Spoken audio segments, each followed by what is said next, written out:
Evangelho segundo Marcos, capítulo de número 11, e o versículo de número 23, que é uma palavra bastante conhecida.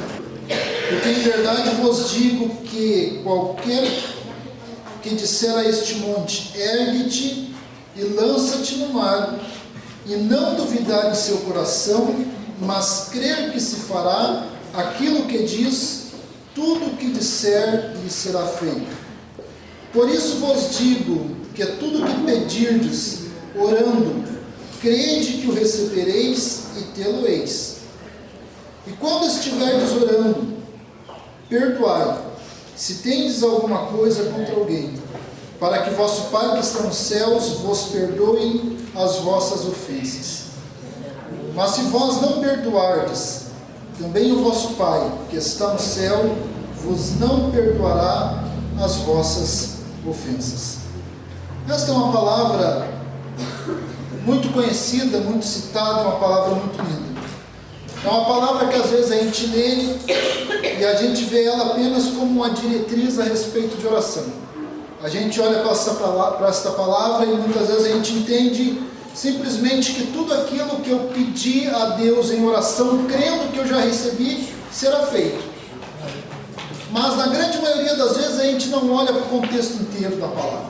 Eu sempre procuro dizer que nós não podemos interpretar a palavra de Deus, ou não podemos pregar a palavra de Deus baseado apenas em um versículo isolado. É necessário tu olhar todo o texto, é necessário tu olhar todo o contexto, é necessário que tu entenda tudo aquilo que está sendo falado, tudo aquilo que está sendo abordado. Porque se nós pegarmos um versículo isolado da Bíblia, nós podemos fazer qualquer tipo de doutrina, podemos fazer qualquer tipo de uso e costume, podemos fazer qualquer coisa a partir do momento que pegamos um versículo isolado. Por isso que para nós entendermos o que Jesus está falando aqui, e para nós entendermos que não se trata apenas de uma diretriz a respeito de oração, nós temos que entender o texto inteiro, no qual nós não vamos ler nesta noite porque nos faltaria tempo, mas desde o versículo 12 do capítulo 11 de Marcos, nós vamos ver que Jesus começa algo a respeito de uma figueira, e essa história começa a respeito de uma palavra que Jesus fala a uma figueira, a partir de um momento em que Jesus vai até uma figueira procurar figos e não acha, procurar frutos e não acha nessa figueira. Nesta palavra, irmãos, se iniciava, digamos, os últimos momentos de Jesus na face da terra. Jesus já havia entrado em Jerusalém, aquilo que é conhecido como a entrada triunfal de Jesus em Jerusalém, aquele momento que Jesus entra em Jerusalém e o povo recebe Jesus, cantando hosanas àquele que vem em nome do Senhor, glorificando o nome do Senhor pela vida de Jesus, pela chegada de Jesus em Jerusalém. A Bíblia nos fala que Jesus ele não fica na cidade de Jerusalém, mas Jesus ele vai, ao anoitecer ele ia para Betânia, e quando amanhecia ele voltava para Jerusalém. E nesta ida e vinda, Jesus estava vindo de Betânia para Jerusalém, e quando Jesus estava vindo, ele enxerga uma figueira que era muito bonita, ele enxerga uma figueira que tinha folhas, ele enxerga uma figueira que era muito linda aos olhos e que aparentava ter frutos. E a Bíblia vai nos dizer que Jesus vai até esta figueira procurando frutos nela. E Jesus não encontra frutos nessa figueira, e o texto vai nos dizer que Jesus não encontra frutos porque não era o tempo de figos, não era o tempo de encontrar frutos naquela figueira. Portanto, aquela figueira ela estava simplesmente com uma aparência, apenas demonstrando uma aparência de ser algo que ela não era, de ser uma árvore que poderia ter frutos, de ser uma árvore que poderia oferecer frutos, mas na verdade não tinha frutos nenhum, porque nem estação de frutos era. Irmãos, uma figueira, em uma estação em que não é a estação de frutos, ela não tem uma aparência, ela não tem uma formosura. Se você olhar lá, for numa cidade interior e olhar, uma figueira no momento em que ela não está apropriada, não está pronta para dar frutos, ela não tem folha, ela não tem aparência nenhuma. Esta figueira era o contrário, ela tinha uma aparência muito bela, ela tinha algo muito chamativo, mas não tinha o essencial, que eram os frutos. E isso já me chama a atenção, porque esta figueira representa alguém que vive apenas de aparência. E no meio cristão, no meio evangélico, existem muito disso.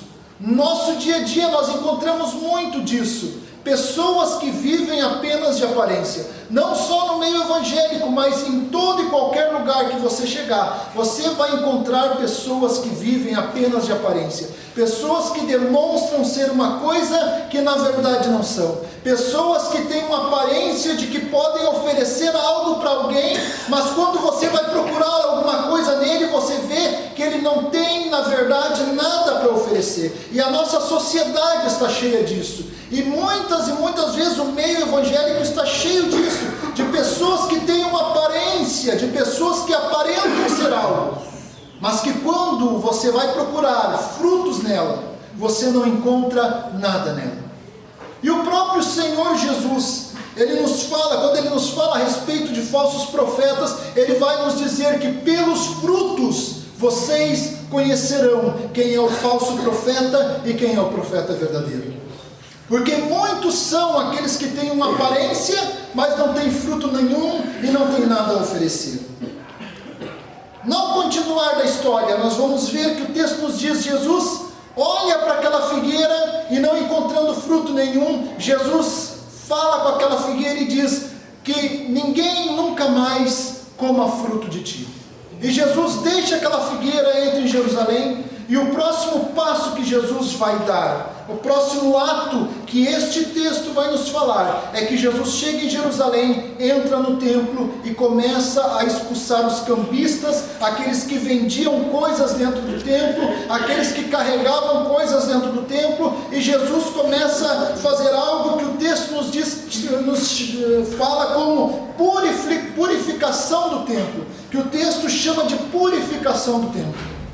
A partir do momento que Jesus passa por uma figueira, e eu quero que os irmãos entendam que isso tudo faz parte de um mesmo texto, é tudo o mesmo ensinamento. Jesus passa por uma figueira que representa uma aparência, e apenas aparência, não tem fruto nenhum. Mas Jesus chega num templo em que era conhecido como lugar que Deus habitava. Só que no lugar que Deus habitava, o que Jesus encontra, ou no lugar que era para Deus habitar, o que Jesus encontra é pessoas fazendo negócio, é pessoas comprando e vendendo, é pessoas andando e carregando coisas dentro do templo, é uma total falta de reverência por aquele lugar que era para ser conhecido como casa de oração. E a Bíblia vai nos dizer que Jesus expulsa aqueles comerciantes de dentro do templo, Jesus expulsa aqueles cambistas de dentro do templo, e Jesus começa a falar para eles: olha, a casa do meu Pai será conhecida por todas as nações como casa de oração, mas vocês têm feito dela um covil de ladrões e salteadores. O que o texto está nos ensinando, irmãos? Que muitas das vezes aquelas pessoas que demonstram ter uma aparência, mas não têm fruto nenhum em suas vidas, muitas das vezes é porque estão com o coração cheio de coisas que não precisam e que não podem ter em seus corações. O problema de Jesus com os cambistas nunca foi, digamos assim, o comércio que eles faziam. O problema não era o que eles estavam fazendo, e sim o lugar aonde eles estavam fazendo. Porque o lugar de comércio, o lugar de câmbio era fora do templo e não dentro do templo. E o templo, irmãos, ele representa o nosso coração. Porque o lugar onde Deus habita, e é o que nós vimos no Novo Testamento inteiro, é o Novo Testamento nos ensinando que Deus, ele habita dentro dos nossos corações. A casa de oração hoje em dia é dentro do nosso coração. E o lugar que tem que estar limpo, o lugar que tem que estar organizado, o lugar que tem que ter uma reverência em relação à presença de Deus é o nosso coração. Porque senão nós vamos viver apenas de aparência, nós vamos ter apenas uma aparência de cristão, vamos ter apenas uma aparência de santidade, vamos ter apenas uma aparência de quem produz frutos, mas se o nosso coração, irmãos, não estiver organizado, se o nosso coração não estiver limpo, se o nosso coração não estiver realmente voltado para Deus, nada daquilo que nós aparentamos ser vai adiantar de nada. Jesus expulsa os cambistas dali. Jesus tira aquele pessoal para fora. Jesus organiza tudo aquilo que estava desorganizado. Aleluias. E a Bíblia vai nos dizer que quando Jesus sai dali com seus discípulos, Jesus volta para Betânia. No outro dia de manhã, os discípulos de Jesus Cristo olham para a figueira que Jesus tinha falado com ela. E eles veem que aquela figueira havia secado desde a sua raiz. Aquela figueira havia morrido de um dia para o outro. E os discípulos, eles ficam abismados, eles ficam assustados com aquilo. E a Bíblia vai nos dizer que Pedro, ele fala com Jesus e diz: olha Jesus, a figueira que tu amaldiçoou morreu. Então Jesus vai trazer a parte final do ensinamento. E Jesus vai falar a respeito disso com Pedro e vai dizer: olha, vocês não se assustem com isso, tende fé em Deus. E agora Jesus vai começar a citar as palavras que nós lemos: porque em verdade vos digo que qualquer que disser a este monte, ergue-te e lança-te no mar, e não duvidar em seu coração, mas crer que se fará aquilo que diz, tudo o que disser lhe será feito. Irmãos, mas a maior dificuldade ou o maior monte que nós temos que afastar muitas das vezes, e o maior monte que às vezes tem que ser jogado dentro do mar, são daquelas coisas que estão dentro do nosso coração. Porque muitas vezes a pessoa tem fé para orar e acreditar que o monte vai sair do lugar, mas muitas das vezes a pessoa não tem fé para deixar aquilo que está dentro do seu coração e que precisa ser deixado de lado. Muitas das vezes a pessoa pode viver uma vida aparentemente de santidade, mas dentro do seu coração ter coisas que não podem estar ali. E o texto que Jesus está falando, o ensinamento que Jesus está falando, está nos trazendo é exatamente este: não adianta viver de uma aparência, tu tem que estar com o teu coração verdadeiramente voltado para Deus, tu tem que ter uma santidade verdadeira dentro do teu coração, tu tem que estar realmente com o teu coração voltado para aquilo que são as coisas de Deus. Aleluias. Glória a Deus. Jesus vai continuar dizendo: por isso vos digo que tudo que pedirdes orando, crede que o recebereis e tê-lo-eis. Só que aqui Jesus não está ensinando a pedir coisas terrenas, ou a pedir coisas que nós vamos gastar com a nossa própria vontade, para os nossos próprios deleites, não. E por isso que eu digo para os irmãos que não se pode falar apenas de um versículo isolado, mas tu tem que olhar o texto inteiro para entender o que está sendo falado. Porque Jesus aqui não está falando de riquezas, Jesus não está falando de poder, Jesus não está falando de glória ou de reinos, não.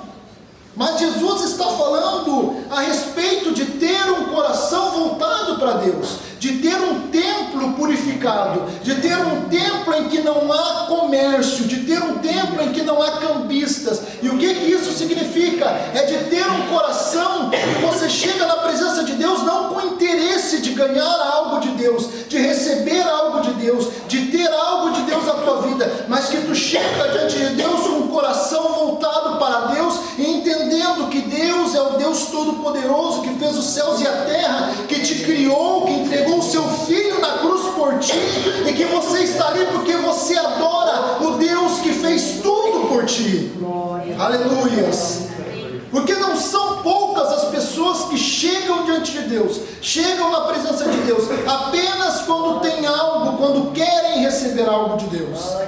E nós temos falado isso repetidamente aqui, porque esta é a palavra do Senhor.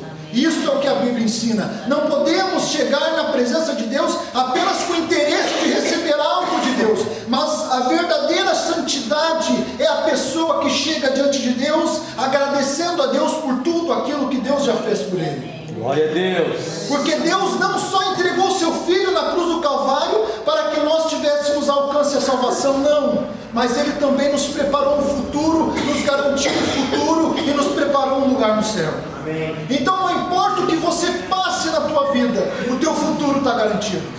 Não importa a dificuldade que tu passe na tua vida, o lugar que Deus tem para ti no céu já está garantido. E o único que pode te impedir de chegar no céu não é Satanás, não é o diabo, não é o inferno, não é nada disso. O único que pode te impedir de chegar no céu é você mesmo. A única coisa que pode te impedir de chegar no céu é ter um coração cheio de coisas que não agradam a Deus. E Jesus vai encerrar esse ensinamento dizendo: e quando estiverdes orando, Jesus diz, perdoai. E aqui existe duas vírgulas. Jesus começa fazendo que quando estiverdes orando, vírgula, perdoai. E quando Jesus, esse texto se trata exatamente disso, irmãos. Porque muitas das vezes o templo, que é o nosso coração, está cheio de mágoas, está cheio de rancor, está cheio de amarguras, está cheio de mágoa com as pessoas. Muitas das vezes quem olha para nós podemos parecer como a figueira lá do início do texto. Muito bonito, com aparência muito bonita. De repente alguém vai olhar para nós e vai dizer: olha, deve ter muito fruto. Pela aparência que tem, parece ter uma aparência de santidade, de oração, de um homem de Deus, de um homem que entende a palavra de Deus. E de repente a pessoa vai procurar fruto e não acha fruto nenhum, porque o coração está cheio de mágoa, está cheio de rancor, o coração está cheio de amargura. E o que Jesus está falando aqui é exatamente disso. Porque muitas das vezes, volto a repetir, nós podemos ter fé para orar por um monte, e o monte sair daquele lugar e se lançar no mar. Mas muitas das vezes nós não temos a fé para tirar as mágoas, os rancores e as tristezas que estão dentro do nosso coração. Muitas das vezes é preciso que Jesus entre lá com um chicote para colocar as coisas no lugar, para colocar as coisas em ordem, porque muitas das vezes nós não temos fé para tirar as amarguras e as tristezas do nosso coração. Aleluia! Muitas das vezes nós olhamos para este texto e muitas das vezes orando, nós até mesmo citamos esse texto para Deus, dizendo: olha, Senhor, mas a tua palavra me diz que tudo aquilo que eu pedir crendo eu vou receber. E só falta Jesus completar a frase e dizer para nós: não, meu filho. Mas o texto continua, e o texto também diz que se tu for orar e tiver algo contra o teu irmão, perdoe.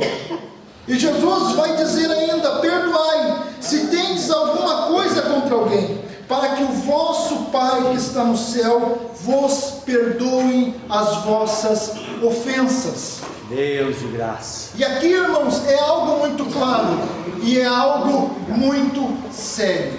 É algo muito sério para as nossas vidas. E eu estou falando aqui para uma igreja, eu estou falando aqui em um dia de ceia, porque esta é uma palavra para um dia de ceia, é uma palavra para uma igreja que está reunida. Irmãos, isto é algo muito sério, irmãos. O que Jesus está ensinando aqui, que se nós não temos a capacidade de perdoar aquele que nos magoou, se nós não temos a capacidade de perdoar aquele que nos feriu, também Deus não nos perdoa as nossas ofensas, as nossas debilidades. E isso é algo muito sério.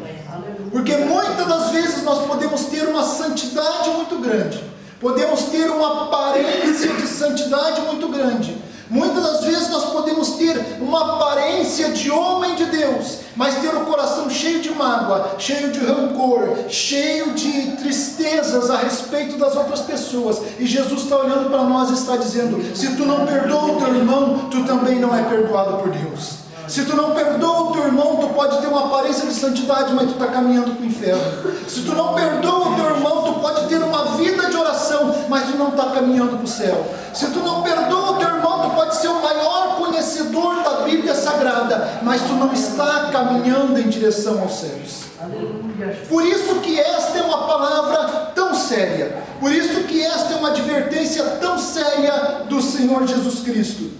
Por isso que não basta apenas nós termos fé para orar e o monte sair do lugar e se lançar no mar. Não, nós temos que ter a fé para orar e perdoar aquele que nos feriu, para que aquela mágoa, aquela tristeza, aquele rancor seja lançado no mar de esquecimento. E isso, irmãos, é feito em oração. Jesus não está aqui dizendo: olha, tu procura aquele que te magoou e tu diz para ele que tu está magoado e te acerta com ele. Não, o que o texto aqui está dizendo é: quando tu for orar, quando tu dobrar o teu joelho Se alguém te feriu, tu tem alguma coisa, antes de orar e pedir qualquer outra coisa, tu ora e perdoa aquele que te magoou. Tu perdoa aquele que te feriu. Tu perdoa aquele que te machucou. E de repente você esteja pensando, mas se eu perdoar aquele que me feriu em oração, apaga o pecado dele? Não, não apaga, mas o pecado dele é com ele, Deus. O problema dele é com ele, Deus. A palavra também nos diz, olha, se tu for cultuar a Deus, se tu for oferecer uma oferta ao Senhor, e tu te lembrar que o teu irmão tem alguma coisa contra ti, que tu magoou alguém, tu deixa a tua oferta ali, vai lá e te conserta com o teu irmão primeiro. Então, o pecado daquele que te feriu é com ele, Deus. Agora, a tua parte, o teu coração tem que estar limpo. No teu coração não pode ter nenhum outro tipo de interesse. No teu coração você não pode estar carregando nenhuma mágoa e nenhum rancor. Jesus expulsou do templo não só os cambistas, mas Jesus também expulsou do templo aqueles que carregavam alguma coisa consigo, aqueles que carregavam alguma coisa nas costas. Jesus também disse, ó, vocês também saem do templo, o lugar de vocês não é aqui. Porque, irmãos, o lugar da mágoa, o lugar de rancor, o lugar de tristeza, não é no nosso coração. O nosso coração tem que ser o lugar em que Deus habita. O nosso coração não é para ser carregado dessas coisas. Então Jesus está nos ensinando. E está dizendo, olha, tende fé em Deus. Vocês precisam crer em Deus. Vocês precisam entender que tudo aquilo que vocês pedem crendo, vocês recebem.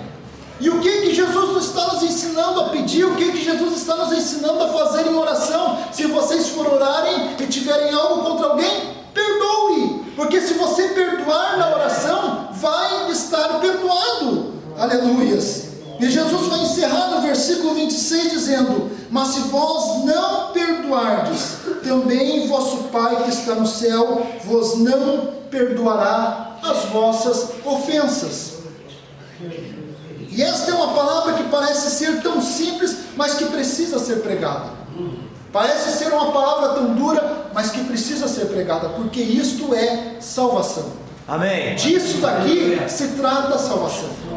A gente vê às vezes, teólogos e professores da Bíblia falando de ensinos teológicos tão sofisticados e de coisas que eles veem ser tão importantes e coisas tão simples que interferem na salvação, muitas das vezes não é falado e não é pregado.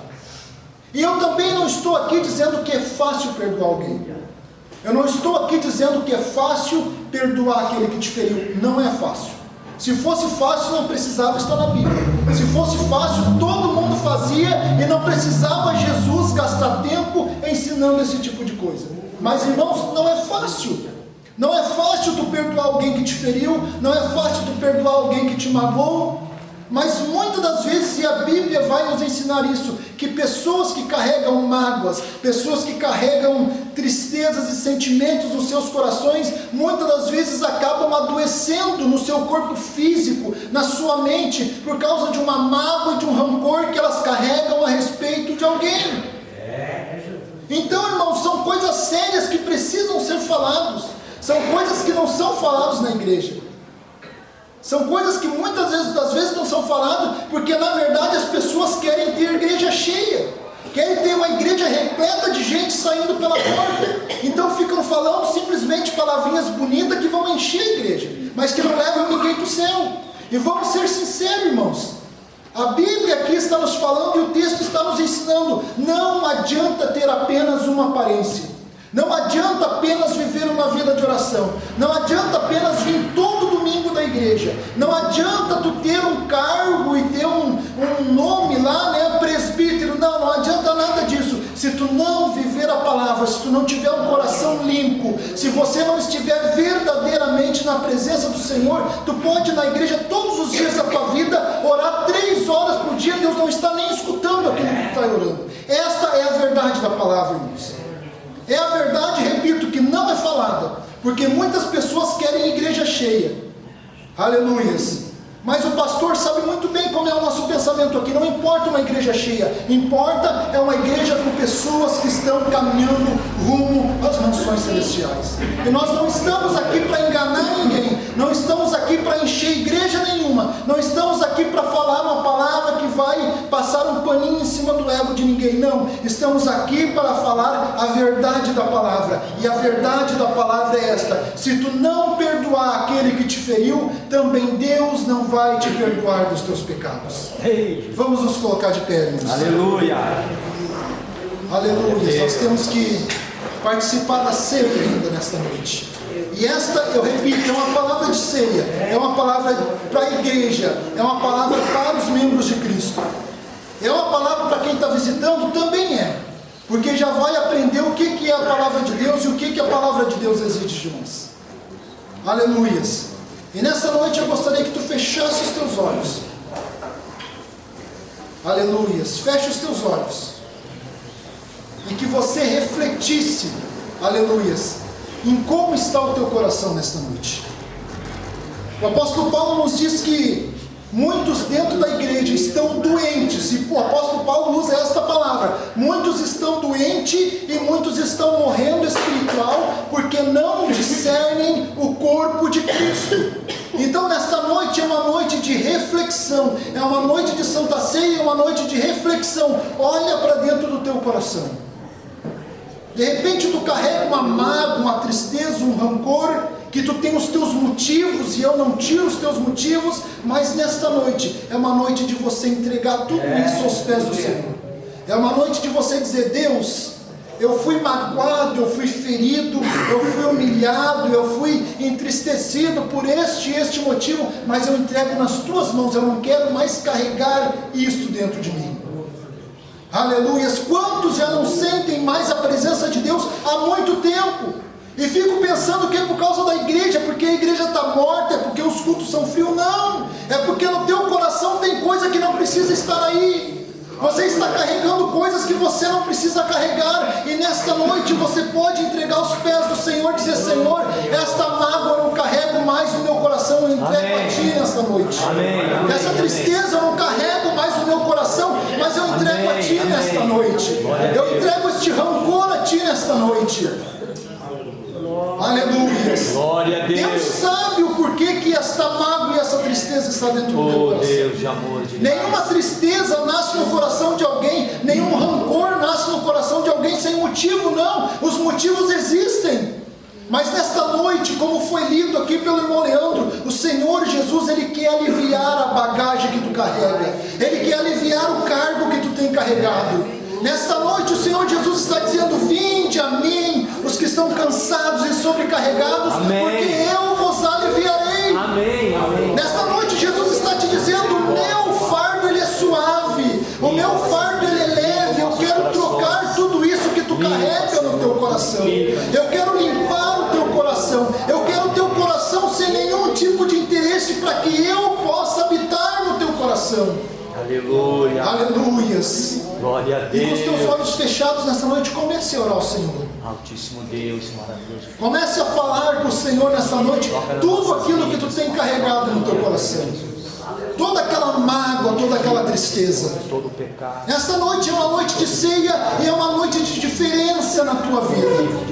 É uma noite que Deus quer mudar a tua vida. Aleluia. É uma noite que Deus quer transformar o teu ser. Aleluia, aleluia. Esta é uma noite que Deus está te dizendo: filho, eu quero que tu caminhe rumo às mansões celestiais. Aleluia. Tu precisa perdoar para ser perdoado pelo Pai.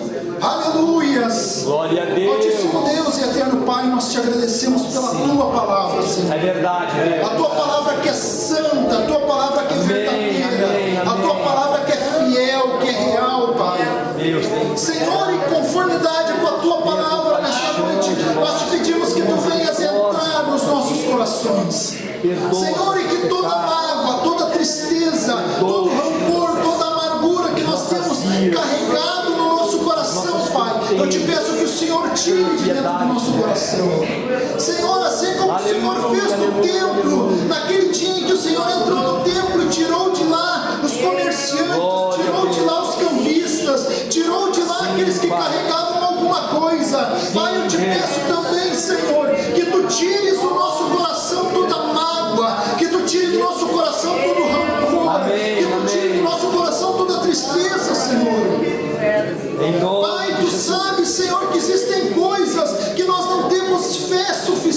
para tirar de dentro do Glória nosso a Deus. coração. Mas eu te peço, Senhor, nessa Glórias a noite, Jesus. que o Senhor coloque fé suficiente em nós nessa noite, para que o nosso coração venha ficar limpo diante da tua Aleluia, presença. aleluia. Senhor, que esta montanha que há em nosso coração, nessa noite, em nome de Jesus, seja retirada e lançada no mar. Amém. Senhor, que não venhamos viver apenas de aparência, apenas com uma aparência de cristão, apenas com uma aparência de santidade, mas que venhamos viver uma vida verdadeiramente de santidade diante da tua presença. Senhor, e nesta noite nós perdoamos aqueles que nos ofenderam e te pedimos que o Senhor nos perdoe das nossas ofensas. Amém, Senhor. E Amém. que nesta noite, Senhor, esta ceia que vamos participar, venha nos trazer vida, venha nos trazer alegria, Amém. venha nos trazer força, Amém. venha nos trazer Aleluia. conforto, venha nos trazer cura, Aleluia. venha nos trazer salvação. Nós te agradecemos pela tua misericórdia e pela tua palavra, Pai, em nome de Jesus. Amém, Senhor. E amém.